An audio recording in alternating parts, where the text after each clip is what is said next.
A month after the blockbuster Mikko Rantanen Marty Necas trade, we are already hearing Mikko Rantanen back in trade rumors with the Carolina Hurricanes. You combine the two facts that Mikko Rantanen has not had a good start with Carolina and that he's nowhere near a contract extension with the Hurricanes, things are getting weird. And with the trade deadline less than a couple weeks away, we're already starting to see a lot of chatter about Rantanen potentially getting flipped. So we're going to be breaking down the whole Rantanen situation right here, right now. So make sure you watch till the end for all the trade rumors and all the latest news. And hit that subscribe button if you're new for more hockey content just like this all throughout the trade deadline season, presented by BetUS. Now, when the landmark Mikko Rantanen trade ended up going down, I don't even think the biggest Avs fans expected this result to come out of it, at least so far, because when you compare the two teams and the success they've had from the trade, it's not even close. You have Mikko Rantanen, who is a pending UFA, and that was one of the biggest parts of this deal. It was something that complicated the situation with Colorado, and I think is one of the main reasons why we saw a trade in the first place. Somebody that right now is making $9.25 million, but is definitely going to be asking for a major raise, and for the Carolina Hurricanes, they're likely going to want to give that. But you look at how he's played so far in Carolina, and the success just hasn't been there. In 7 games, 1 goal, 2 assists, 3 points. The fit hasn't really fit up to this point, and it seems like he's just a little bit lost in Carolina's system to start things out. That's not to mean that he can't get going in the future, but especially to start things out for the way that he's played over the last few years, it's pretty disappointing. Personally, I still think he's looked fine, and especially when you look at the advanced stats, he's actually been doing quite well, a lot better than he did in Colorado in both the expected goals for and expected goals against category. To me, I would equate a lot of the finishing struggles, especially with him just getting adjusted to that Carolina system and how it works. It's a pretty unique one with how many point shots they take, for example, how much they use their defensemen. When it comes to Colorado, it's a lot more of a rush attack, rush offense, using that speed in every way. And of course, with Rantanen going from Nathan MacKinnon to Sebastian Aho, there is a pretty clear jump there. Sebastian Aho is a great player and a pretty decent first-line center, but he's somebody that is always around that point per game mark this year, 56 points in 56 games. Comparing that to Nathan MacKinnon, who leads the entire NHL in scoring this year, 87 points in 59 games, there's a pretty clear difference. Plus, when I think about Mikko Rantanen's play style, how he kind of likes to hang back at points and wait for the perfect time to strike, it's a lot easier to have success with that type of style when you have a center like MacKinnon, who is just the guy on the rush, the guy in transition, making everything happen. Sebastian Aho can do that, but just not at the same level. But then we go on to Marty Necas, who in Colorado has had his ups and downs, but you can see in 10 games so far, 4 goals, 5 assists, 9 points. He hasn't really felt like he's had any trouble, any problems at all fitting into that Colorado system, which honestly wasn't much of a surprise. Even going back to my trade video on this whole deal, I thought that Necas was a pretty interesting fit there with the speed that he has and how well that could fit with a player like MacKinnon, really being able to match up with him and be there in the biggest moments. In Necas' case, that speed has been a major value point for Colorado. They've been using it so well in that top 6, and his fit already with MacKinnon has felt like it's a natural fit. Fits like a glove. If there was any player that I think would benefit from this deal, I think it was a player like Necas, who in Carolina, I think that speed and that offensive juice wasn't quite used as correctly as it maybe should have been. He was able to show what he was made of in the first half, but the slowness that we saw afterwards was a little bit of a concerning trait. But after he got traded to Colorado, now he's pretty much back at that level. But the interesting part is that it doesn't seem like this situation is just because of statistics or because of performance so far. It seems like Mikko Rantanen isn't really all that comfortable in Carolina, and it seems like from some insiders as well, the indication I'm getting is that he doesn't really want to stay long-term, if at all, and might end up testing free agency, which for a team like Carolina, which traded so much to get him, would be devastating. Now, before we get into the latest rumors and what the insiders are saying right now of Rantanen, I first want to talk about today's sponsor in BetUS, the place to make your hockey picks all throughout this year. And whether it's on different NHL games, I mean, you got Carolina versus Montreal, that's going to be a pretty fun game tonight, or on the Stanley Cup, or on different awards, BetUS is the place to make your picks. And especially with the trade deadline coming up, a lot of opportunity to win big. Just use code YouTube150 when you sign up, and you'll get a 150% sign-up bonus on your first deposit, and a 125% sign-up bonus on your next deposits right after that. Now, this article from the Hockey Writers was one of the first ones that I saw really talking about Rantanen potentially getting dealt, and this section I thought was interesting, where it says Mikko Rantanen's uncertain future in Carolina, which is pretty ominous. But as they say, the Carolina Hurricanes are facing uncertainty regarding pending unrestricted free agent Mikko Rantanen. NHL insider David Pagnotta reported that while Carolina is willing to meet Rantanen's financial demands, potentially in the $14 million range, there is growing speculation that he may not want to stay long term. David says there's a lot of chatter among teams and they're doubting that's the case, adding that discussions surrounding Rantanen's future intensified during the Four Nations faceoff. If the Hurricanes believe he won't commit to an extension, they could explore a move before the deadline, which would be nuts. And then we go into another section that gives us even more clarity on this situation, saying that both Darren Dreger and Elliotte Friedman have reported that the Hurricanes have given Rantanen a massive contract offer, suggesting it is north of $100 million.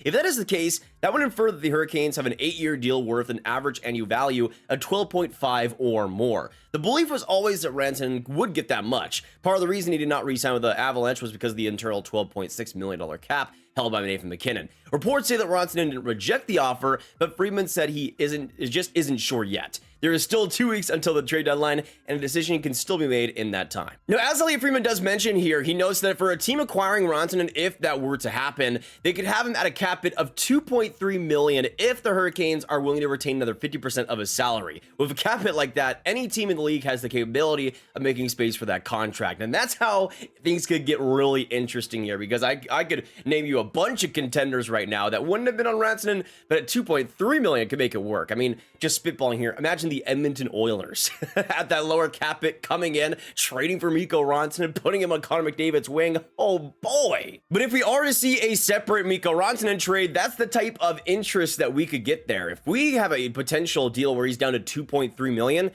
every single contender and their mothers are going to be in on him. And because of that lower cap hit, I would not be surprised that there are more teams that couldn't have been on Rantanen before that could be in on him now that potentially just want him as a rental. I mean, think about it. With a lot of these contenders in their lower cap hits, they might not have been in the race to begin with him, but if they wanted him as a rental anyways, now they have the chance to go after him. And if they do want to re-sign him, they still have the chance at that too. And last but not least, we go on to Frank Saravelli, who in his latest Trade Targets article had Mikko Rantanen right at the very end at number 40. And when it comes to the scoop, he says the Canes pulled off a blockbuster deal almost 1 month ago, snatching Rantanen from Colorado on January 24th. 1 month later, they haven't come to an agreement on an extension. Rantanen's production has slipped in Carolina too, with just 2 points in 6 games, now 3 points in 7 games. Even if his underlying numbers suggest he's played just as well or better, Carolina won't be afraid to flip him if they can't extend him. And the closer we get to March 7 without a deal, the more likely it is. Chicago already retained half, so Carolina could knock Rantanen down to just $2.3 million cap hit for the remainder of the season. We're getting more and more confirmation that if Rantanen isn't re-signed, there's a bigger chance that Carolina is more comfortable to flip him, and it would be fascinating. I mean, Carolina has made some big deals,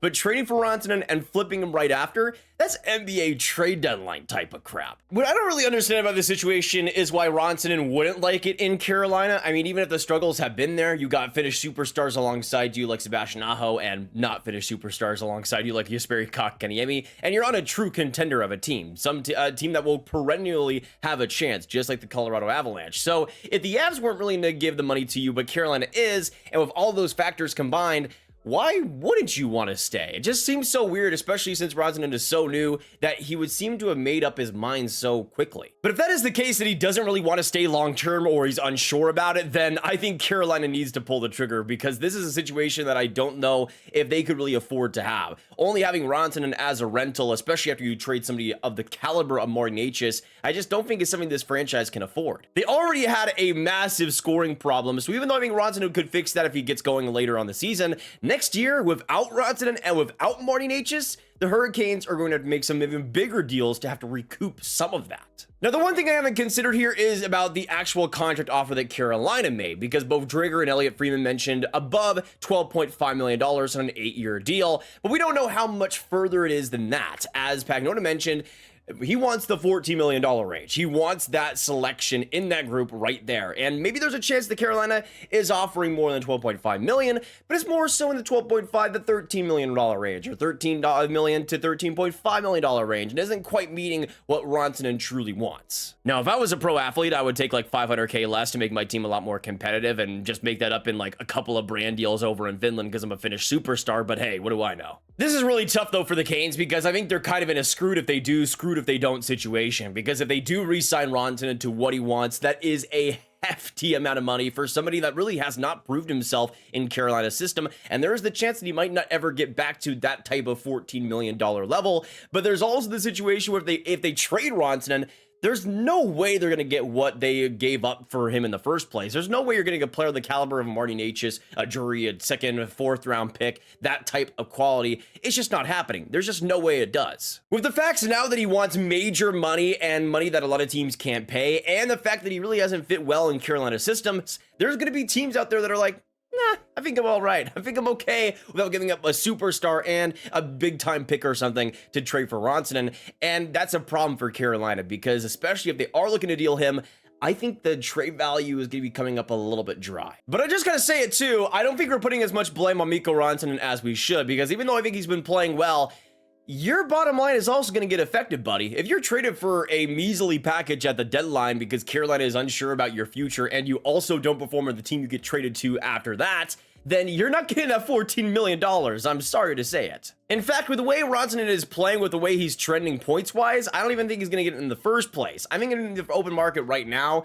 it'll be probably in that $13.5, $14 million range. Some rebuilding team that has a bunch of money is going to give that to him, I think. But I don't know if he's going to be getting that $14 million plus money that he might want, because he hasn't been proving himself. If you're not the guy outside of Nathan MacKinnon, if you can't replicate that type of success, you're just not worth it. I'm sorry. I think Mikko Rantanen has been a special player and a brilliant one for the Colorado Avalanche, but if you can't prove that you can't be that guy outside of having a dynamic first-line center, then you can't prove that you're worth $14 million. You're just not that type of level. And even though the cap is going to be going up astronomically, and that is a major factor for that asking price, I'm sure of it, I don't think he's worth that. I don't think he's worth that if he can't prove himself, especially outside of that top-end performer that's centering his line. For me personally, I think it all depends on Mikko Rantanen and what happens next at this deadline, because if he continues to struggle to finish, if he continues to not put up the points that's necessary, I could easily see Carolina moving on and being a cutthroat businessman and making a deal work, and it's well within their parameters.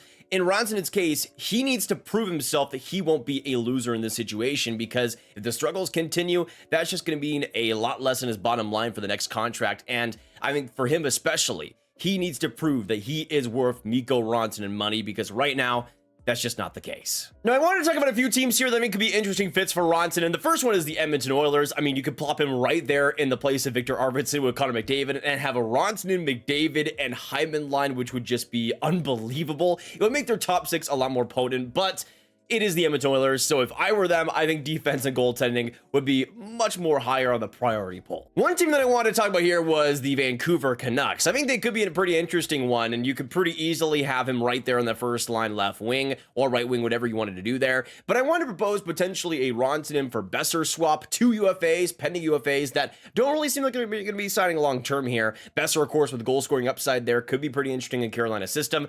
That is just an idea out there, but that's what I think it could look like if we were to see a deal. And then last but not least, this one just kind of being in the crazy territory. What about the Tampa Bay Lightning? I mean, if Rantanen were to play both the left wing or right wing, whatever he wanted to do there, I think he'd fit more so on the right wing, especially with the second line option being Zemgus Girgensons right now. Tampa Bay does about $3.3 million in deadline cap. So if the retention were to be there, they could be able to make it fit. It would be absolute nonsense. I don't see it happening, but I would like to see it just for the pure shenanigans. But I want to know in the comments down below, what do you think of this Mikko Rantanen situation? Do you see him getting traded again this year to a different team? Who do you see him getting dealt to? What do you see happening next? Do you think he stays in Carolina? Do you see him getting dealt? Let me know all your thoughts down below in the comments down below. And of course, make sure you hit that like button, hit that subscribe button, hit that notification bell if you haven't already. Share the video with all the hockey fans you guys know online. And if you guys want to watch some more videos, click on this card for all my Trade Rumor content right in one playlist. And I will see you guys in the next one. Drink some water for me,